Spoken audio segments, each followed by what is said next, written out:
మొదటి దినవృత్తాంతుల గ్రంథము 16వ అధ్యాయము 11వ వచనం నాతో పాటు చెప్పండి. యెహోవాను ఆశ్రయించుడి, ఆయన బలము నాశ్రయించుడి, ఆయన సన్నిధి నిత్యము వెదకుడి. చాలు. నా వైపు చూస్తూ చాలా జాగ్రత్తగా ఈ మాటలు వినాలి అని తెలియపరుస్తున్నాను. ప్రియ దేవుని వాళ్ళారా, గమనించండి. మొదటి దినవృత్తాంతుల గ్రంథము 16వ అధ్యాయము 11వ వచనంలో దేవుని లేఖనము ఈ రీతిగా తెలియపరుస్తుంది. ప్రభు చెబుతున్న మాట ఏమిటాయంటే, ఇక్కడ భక్తుడు ప్రజలకి, సంఘమునకు, మనందరికీ తెలియపరుస్తున్న మాట ఏమిటాయంటే, మీరందరూ కూడా ఎవరిని ఆశ్రయించండి అంటే యెహోవాను ఆశ్రయించండి అని చెప్పాడు. తర్వాత రెండవది, ఆయన ఆశ్రయించిన తర్వాత ఏం చేయండి అంటే ఆయన బలమును కూడా మీరు ఏం చేయండి అంటే ఆశ్రయించండి అని చెప్పాడు. మూడవది ప్రాముఖ్యమైనది, ఈరోజు మనము నేర్చుకునే అంశము, మనము ఆయన ఆశ్రయించాలి, ఆయన బలమును ఆశ్రయించాలి. మూడవది ఏం ఆశ్రయించాలి అంటే ఆయన సన్నిధిని నిత్యము కూడా ఏం చేయాలి అంటే వెతకాలి. చెప్పండి, ఆయన సన్నిధిని నిత్యము కూడా ఏం చేయాలండి? బ్రతకాలి. అంటే ఈరోజు మనం అందరం కూడా ఎవరిని ఆశ్రయించాం? ఎవరి దగ్గరికి వచ్చాం? ఏ మందిరంలో కూర్చున్నాం?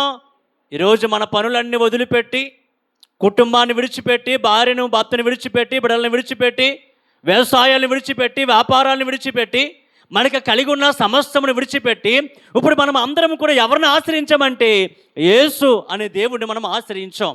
ఆయన బలాన్ని వెతుకుతున్నాం. బలహీనులను బలపరిచే దేవుడు, శక్తిహీనులకు శక్తినిచ్చే దేవుడు, సమస్యలిన వారికి బలాభివృద్ధి కలుగు చేసే దేవుడు. అటువంటి దేవుని సముఖాన్ని మనం ఆశ్రయించాం, ఆయన బలమును ఆశ్రయించాం. అయితే ఇక్కడ భక్తుడు చెబుతున్న మాట ఏమిటంటే, ఆయన ఆశ్రయించిన మనము, ఆయన బలమును ఆశ్రయించిన మనము చేయవలసిన పని ఒకటి ఉన్నదంట. అదేమిటంటే నిత్యము కూడా దేని వెతకాలయ్యా అంటే, చెప్పండి, ఏం వెతకాలంటే అండి? ఆయన సన్నిధిని వెదకండి అని చెబుతున్నాడు. ఈరోజు మన అంశం ఏమిటంటే దైవ సన్నిధి. చెప్పండి, ఈరోజు మన అంశం ఏంటి? యవన పిల్లలు చెప్పండి, ఈరోజు మన అంశం ఏంటి? దైవ సన్నిధి.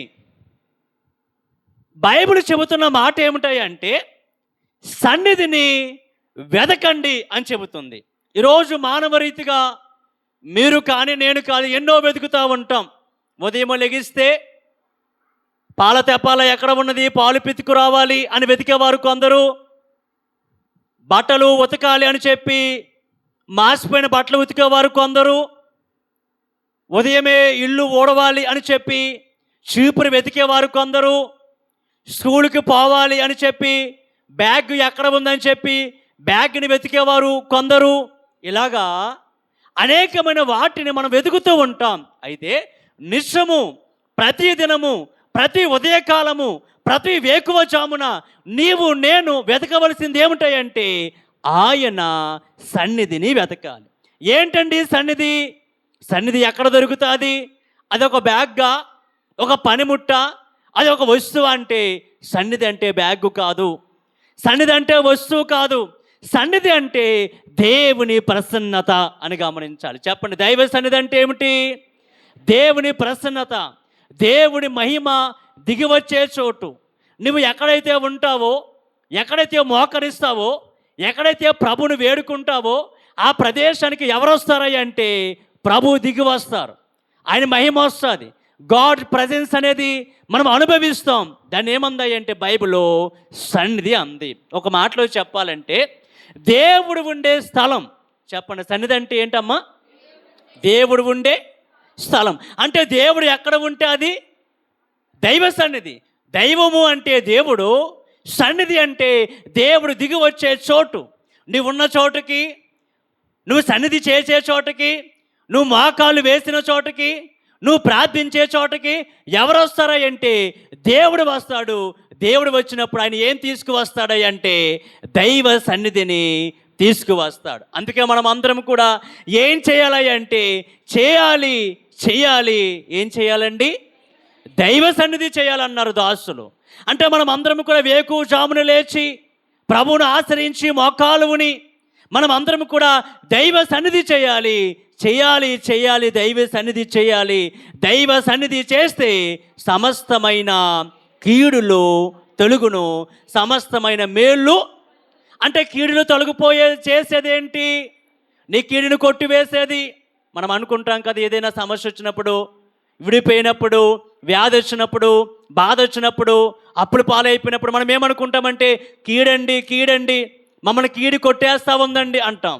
మొన్నండి నాకు ఈ కొద్దిగా ప్యాచర్ అయిన తర్వాత ఒక ఆయన వచ్చారు. వారు ఏమన్నారు అంటే మీకు దాన్ని ఏమంటారు, బైబిల్లో కీడు అంటాం, దాన్ని ఏమంటారు, గోల అంటారు కదా, మీకు గోల ఎక్కువైపోయిందండి, మా ఊరు గోల తగిలేసిందండి అన్నాడు. నేను అన్నాను, అన్ని ఊర్లో అలాగే ఉంటాయి బాబు. ఎక్కడైతే ఎదుగుదల ఉంటుందో, ఎక్కడైతే ఒక వ్యక్తి ఆస్వాదించబడతాడో అసూయ పడేవారు ప్రతి గ్రామంలో ఉంటారు. కడెద్దగా కాదు, కిష్టాపురమే కాదు, నీలపురమే కాదు, అన్ని చోట్ల కూడా కీడు చేసే మనుషులు, అసూయపడే మనుషులు ఉంటారు బాబు. నాకు ఎవరు కీడు కొట్టలేదు, నా జ్ఞానం చేత నేను దీన్ని తెచ్చుకున్నాను అని చెప్పాను. అంటే చాలామంది ఇది కీడు, పడిపోతే కీడు, అనారోగ్యం వస్తే కీడు, అప్పుడైపోతే కీడు, ఎవరి కీడో నన్ను కొట్టేసింది అనుకుంటారు. కానీ దావసలు అన్న మాట ఏమిటంటే కీడు కీడు అని చెప్పి నువ్వు కిన్నెడం అయిపోవద్దు. కీడు చోటున ప్రభుని యేసుక్రీస్తు ఏమన్నారండి, దాచిన మేలు చూడు అన్నారు. కాబట్టి నేను చెప్పే మాట ఏమిటంటే మనం అందరం కూడా దైవ సన్నిధికి వెళ్ళాలి. దైవ సన్నిధి చేస్తే కీడులన్నీ కూడా మనకి ఏమైపోతాయి అంటే మేలుగా మారిపోతాయి. అందుకే దేవుడు దిగి వచ్చే చోట్లో మనం ఉండాలి. మనం ఎన్నో ప్రదేశాల్లో ఉంటామండి. నిత్యము ఉదయము పనిలో ఉంటాం, మధ్యాహ్నం పనిలో ఉంటాం, సాయంత్రం పనిలో ఉంటాం, ఎవరి పనిలో వారు ఉంటారు. కానీ నిత్యము కూడా దేని వెతకాలి అంటే సన్నిధిని, గాడ్స్ ప్రజెన్స్ని మనం అందరం కూడా వెతకాలి అని మీ అందరికీ తెలియపరుస్తున్నాను. ఎందుకు దైవ సన్నిధిని వెతకాలి అంటే ఒక ప్రాముఖ్యమైన మాట ఒక ఆయన చెప్పారు. ఏమిటంటే దైవ సన్నిధిలో ఉంటే దైవ రూపం వస్తుంది. అదేం చెప్పారు చెప్పండి? దైవ సన్నిధిలో ఉంటే ఏ రూపం వస్తుంది? దైవ రూపం వస్తుంది. అంటే నువ్వు ఎప్పుడైతే సన్నిధికి వెళ్ళిపోతావో, నువ్వు ఎప్పుడైతే మోకరిస్తావో, నువ్వు ఎప్పుడైతే ప్రార్థన చేస్తావో అక్కడికి దేవుడు దిగి వస్తాడు. ఆ దేవుడు దిగి వచ్చినప్పుడు నీ రూపం కూడా ఏమైపోతాయి అంటే దైవ రూపంలోనికి మారిపోద్ది. ఎక్కడ ఉందండి ఈ మాట? నిజంగా దేవుని సన్నిధికి వెళ్ళిపోతే మన రూపము మారిపోద్దండి అంటే మారిపోద్దండి. మోషే ఎక్కడికి వెళ్ళిపోయాడు? ఎక్కడికి వెళ్ళాడండి? మోషే కొండ ఎక్కాడు. మోషే కొండ ఎక్కినప్పుడు సీనాయి పర్వతం మీద, ఆ పర్వతం మీదకి, ఆ కొండ మీదకి ఎవరు వచ్చారు? దేవుడు వచ్చాడు. దేవుడు రాగానే దేవునితో పాటు ఏమొచ్చింది? దైవ సన్నిధి వచ్చింది. మోషే అన్నారు, అయ్యా ఇదిగో నీ సన్నిధి నేను చూడాలి, స్వరం వినపడుతుంది కానీ నిన్ను చూడలేకపోతున్నాను, నీ ప్రసన్నతను చూడలేకపోతున్నాను, నీ మహిమను నాకు చూపించు అని అడిగారు. ప్రభు చూపించారండి? చూపించలేదా? చూపిస్తారు. అందుకే మన సంఘము నమ్మేటువంటి మాట ఏమిటంటే దేవుడు కనపడతాడు, దేవుడు మాట్లాడు. చాలామంది నమ్మరు ఈ మాట.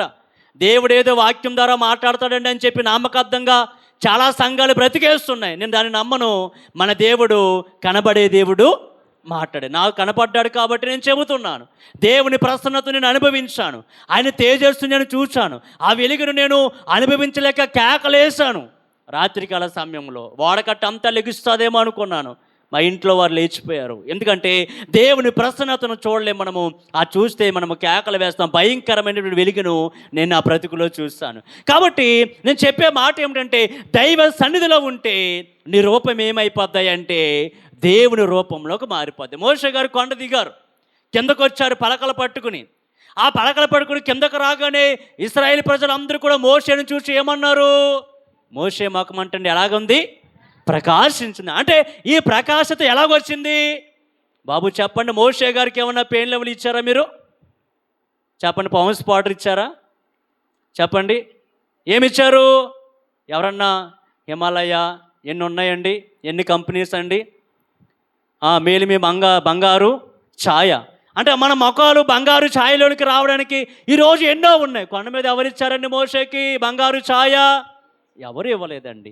దేవుడే ఇచ్చాడు. తన ఛాయ, తన మహిమ, తన ప్రసన్నత ఆయన మీద కుమ్మరించాడు. 40 రోజులు ఉపవాసం ఉండి ప్రార్థించి కొండ మీద కనిపెట్టినప్పుడు ఆ ప్రసన్నతను మోషే గారు అనుభవించారు. కాబట్టి మనం అందరం కూడా నేర్చుకోవాల్సిన మాట ఏమిటంటే, దైవ సన్నిధిలో మనం ఉంటే మనం అందరం కూడా ఏ రూపంగా మారిపోతామయ్య అంటే దైవ బిడ్డలుగా దైవ రూపంలో మారిపోతాం. ప్రార్థన చేసేవాడండి పాపం చేయడు అన్నాడు ఒక ఆయన.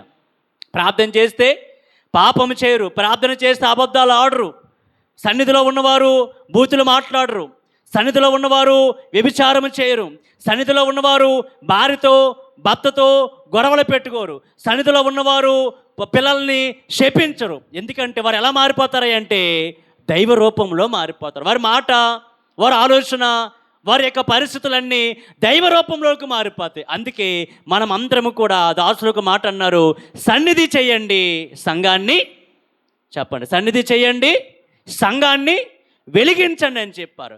అంటే దైవ రూపంలోనికి మారిపోయి నువ్వు సన్నిధి చేసి నువ్వేం చేయాలి అంటే సంఘాన్ని వెలిగించాలి. నీ వెలుగు అనేకులకు కనపడాలి. మీరేమై ఉన్నారన్నారు ప్రభు?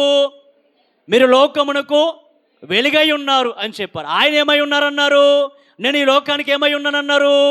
వెలుగై ఉన్నా. అంటే నేను వెలుగుని నా మందిరంలోనికి, నా రూపంలోనికి మీరు రావాలంటే దైవ సన్నిధి చేస్తే మీరు కూడా ఏ రూపంలో మారిపోతారయ్య అంటే దైవ రూపంలోనికి మారిపోతారు. కాబట్టి ఎవరిని బిడ్డలారా గమనించండి, పెద్దవారు అందరికీ చెబుతున్నాను గమనించండి. ఉదయం లేవండి, 3 గంటలకి మోకాలు నుండి శుద్ధి చేసుకోనండి, ప్రార్థన